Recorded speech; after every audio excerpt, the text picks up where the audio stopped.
셋, 넷, 다섯.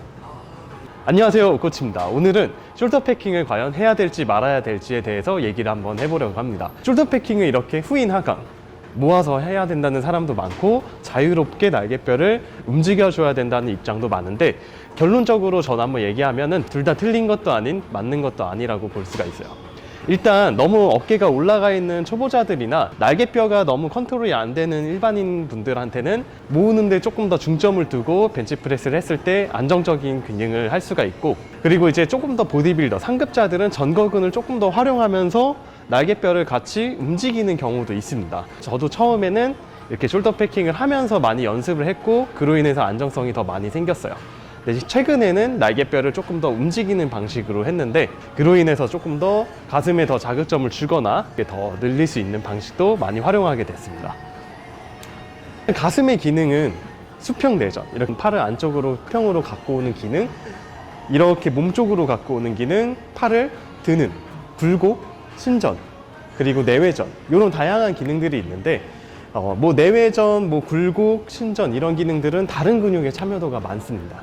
근데 그 중에서 특히 이 팔을 안으로 끌고 오는, 팔을 이렇게 안으로 끌고 오는 수평 내전에서 가장 가슴이 큰 기능을 하는데, 가슴이 일단 결이 가로로 돼 있고, 이때 가장 가슴이 큰 힘을 쓸 수 있는 작용이 일어나게 됩니다. 그래서 이렇게 수평으로 만든 상태에서 왔다 갔다 하는 벤치프레스나 덤벨 프레스가 가슴 발달에 대표적으로 좋은 운동이 되는 거예요. 그래서 이때 날개뼈를 그래서 움직여야 되냐 말아야 되냐 먼저 말씀을 드리면, 수평 내전을 하는 기능 내에서는 가슴이 직접적으로 쓰이는 거는 날개뼈가 크게 관여하지 않습니다. 날개뼈를 움직이지 않고 가만히 있더라도 팔만 이렇게 왔다 갔다 하는 것 자체가 가슴을 늘리고 수축하는 작용을 하게 돼요. 자, 그래서 이렇게 시작점이 만약 가슴을 짜고 수축한 상태로 바를 들고 있다고 쳤을 때, 이때 먼저 팔이 옆으로 벌어지는데, 팔이 먼저 벌어진다고 생각을 하시면 돼요. 이때 바로 날개뼈가 컨트롤이 안 돼서 바로 움직여버리면 가슴의 힘이 바로 쓰기가 활용하기가 어렵습니다. 가슴의 힘이 수축된 상태에서 팔만 벌어지듯이 가야 되는데, 그러면 이 상태는 어느 정도 패킹된 상태라고 볼 수가 있겠죠. 자, 근데 이렇게 가슴만 살짝 늘어나다 보면 어느 정도 생각보다 많이 안 내려갔는데 팽팽함을 느낄 거예요.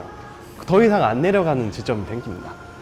이때 날개뼈가 같이 조금 더 모이게 되면은 가슴 근육도 같이 신장이 더 일어나게 돼요. 가슴 자체가 능동적으로 늘어난 건 아니더라도 수동적으로 뒤로 잡아당겨지면서 가슴이 더 스트레칭이 되는데, 이때는 그러면 숄더 패킹이 조금은 풀렸다고 볼 수가 있는 거죠.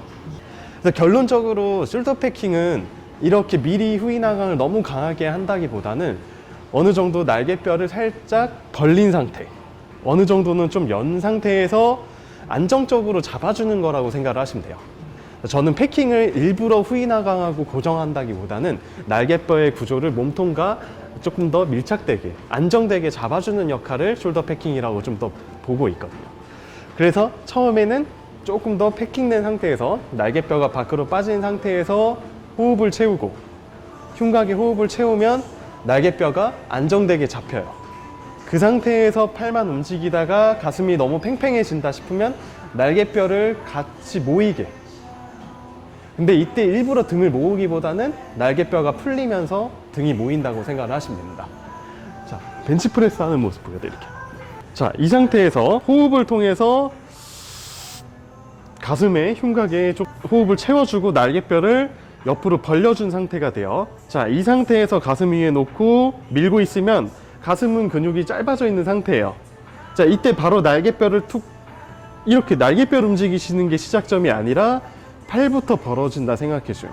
처음에는 그러니까 후면 삼각근으로 당긴다는 느낌으로 해주시면 되게 좋습니다. 자, 그래서 이렇게 팔부터 옆으로 벌어지면 가슴의 길이가 옆으로 벌어지게 돼요. 자, 그 다음에 그냥 날개뼈 없이 내려가면 여기서 딱 걸려요. 가슴이 찢어질 듯한 느낌이 들면서 걸리는데, 이때 지점에서 더 끝까지 내리기 위해서 날개뼈가 살짝 풀려집니다. 그럼 날개뼈가 실제로 지금 벤치에 놓여 있지만 지금 안에 모여 있는 상태가 돼요. 그 상태에서 다시 밀어줄 때는 날개뼈랑 팔을 동시에 쭉 밀어줍니다. 처음에 팔부터 벌어지고 이때 날개뼈가 같이 움직이기 시작하면서 내려갔다가 바로 날개뼈랑 하나, 팔부터 벌어지다가 날개뼈 움직이고 날개뼈랑 같이 둘, 셋, 넷, 다섯. 날개뼈가 마지막에 모여있는 이 지점에서 그대로 또 팔만 밀면은 어깨에 하중이 실릴 가능성도 높고 안정성이 떨어지니까 이때 전거근을 조금 더 활용한다는 생각으로 날개뼈를 같이 다시 원래 위치로 밀어주는 거예요. 그러니까 날개뼈는 조금 더 중립 위치에서 만들어준다고 생각을 하시면 좋습니다. 자, 요약 정리하면 숄더 패킹은 이렇게 꼭 후인 하강을 강하게 너무 주는 연습을 하는 거는 초보자일 때 날개뼈의 컨트롤이 너무 안 될 때 연습을 하시면 조금 더 좋습니다.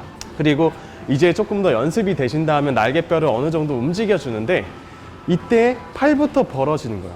팔부터 벌어지면서 옆으로 가슴 근육만 찢어지는 느낌을 받은 상태에서 가슴이 팽팽해지면 날개뼈까지 모이면서 더 얘를 늘려줄 수 있게, 구조적으로 늘려줄 수 있게 해줍니다. 그리고 날개뼈가 앞으로 전거근으로 인해서 몸통 쪽으로 툭 붙이면서 팔을 밀어주는 거예요. 이렇게. 그래서 날개뼈는 어느 정도는 마지막 구간에 사용을 해도 좋다는 생각입니다. 물론 이제 여러 가지 말이 많고 사람마다 말이 다르니까 이거는 조금 더 본인한테 맞는 방식을 찾아서 해주면 좋습니다.